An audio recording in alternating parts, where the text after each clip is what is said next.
ముఖ్యమంత్రి చంద్రబాబు నాయుడు ఏ స్కీమ్ రచించినా దాని వెనుక స్కామ్ తప్పకుండా ఉంటుందని తూర్పు గోదావరి జిల్లా వైఎస్ఆర్సీపీ అధ్యక్షుడు మాజీ మంత్రి చెల్లుబోయిన వేణుగోపాలకృష్ణ విమర్శించారు.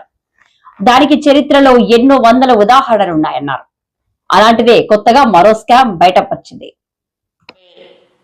పెద్దల సహకారం తీసుకుని పేదలను బాగు చేస్తానని చెప్పినటువంటి ఈ ప్రభుత్వ అధినేత చంద్రబాబు నాయుడు గారు ఆయన ప్రశ్నించుకోవాలి. ఏమిటంటే పేదల దగ్గర ఎలా సంపద కొలగొట్టాలి, పేదలకు పంపిణీ పేరుతో పథకాన్ని రచిస్తారు. ఆ పథకంలో వారికి ఏదైతే లబ్ధి ఇవ్వాలనుకుంటారో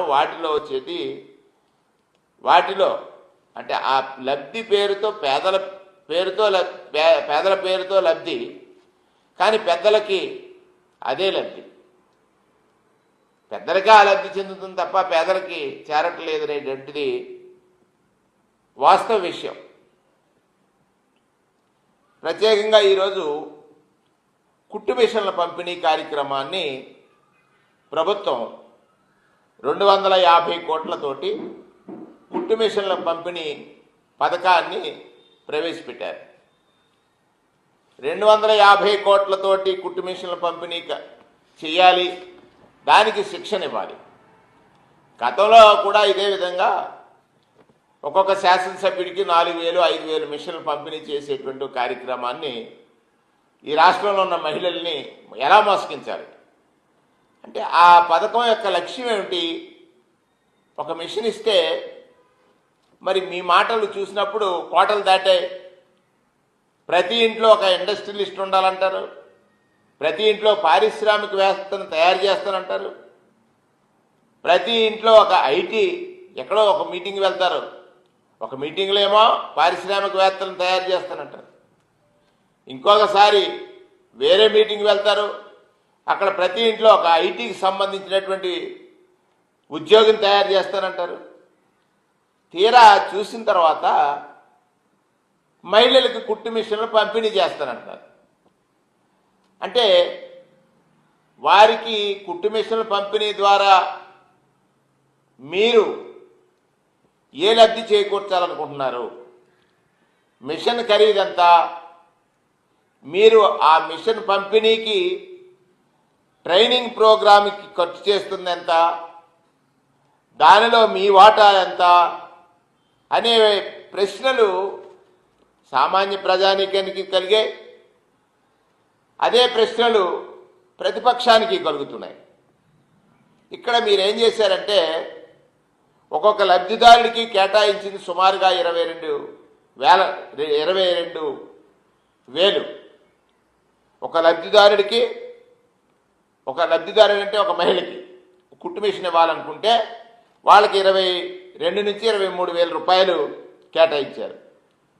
అందులో కుట్టు మిషన్ ఖరీదంతా 4,300 నుంచి ఇంకో 200 అటు ఇటులో ఉంటుంది. మీరు ఒక వ్యక్తికి అవుట్సోర్సింగ్ ట్రైనింగ్ ఇవ్వాలంటే అయ్యే ఖర్చు ఎంత? సుమారు 3 నుంచి 4,000 ఉంటుంది. ఇక్కడ ఈ శిక్షణకి అయ్యేటువంటి మిషన్తో సహా, శిక్షణ ప్లస్ మిషన్తో సహా లెక్కేస్తే సుమారు 7,300 నుంచి 8,000 రూపాయలు ఖర్చు అవుతుంది.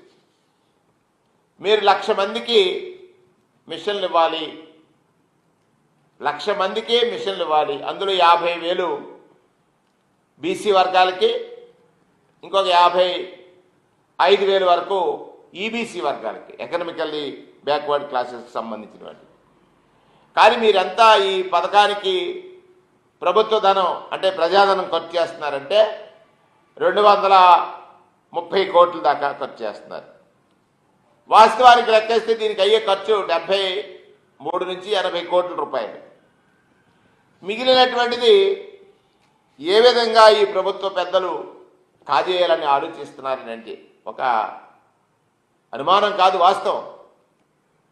మిగిలిన సొమ్ముని ఏ విధంగా in the name of training లేకపోతే మిషన్ల పంపిణీ ఈ కార్యక్రమాల ద్వారా ఏ విధంగా కాజేయాలని అనుకుంటున్నారనేటువంటిది చూసినప్పుడు దానిలో మీరు ఏ నిబంధన పెట్టారు? ట్రైనింగ్ స్టార్ట్ అయినటువంటి 15 రోజులకే 30% ఆ కాంట్రాక్టర్కి ఇవ్వాలని, రెండవది 30 రోజులకి ఇంకొక 30% ట్రైనింగ్ సంబంధించిన డబ్బు ఇవ్వాలని, మూడవది ఆ ట్రైనింగ్ పూర్తయిన 50 రోజుల్లో ట్రైనింగ్ పూర్తి చేసి 50-60 ట్రైనింగ్ పూర్తి చేసినటువంటి వారికి ఆ కాంట్రాక్టర్గా డబ్బు ఇవ్వాలనేటువంటి విషయాన్ని మీరు మీ టెండర్ కండిషన్లో పొందుపరిచారు.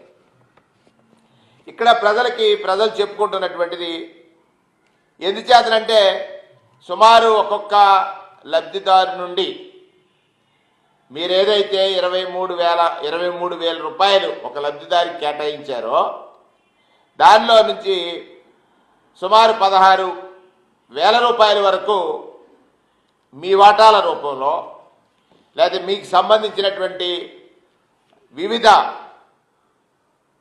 స్థాయిల్లో, కొంతమందికి అయితే 1,000 రూపాయలు ఒక్క లబ్ధిదారు నుండి, చిల్లర వారికి 500 రూపాయలు, పెద్ద స్థాయిలో వారికి 2,000 రూపాయలు, మిగిలింది అంతా ఒక 12-13,000 రూపాయలు అందరూ కలిసి సుమారు 10-15,000 రూపాయల నుంచి 16,000 రూపాయలకు పంచుకునేటువంటి ఒక ప్రక్రియ ఇందులో దాగుందనేటువంటి వాస్తవాన్ని, అంటే ఇది ప్రజలకి ఇందులో పారదర్శకత కావాలి.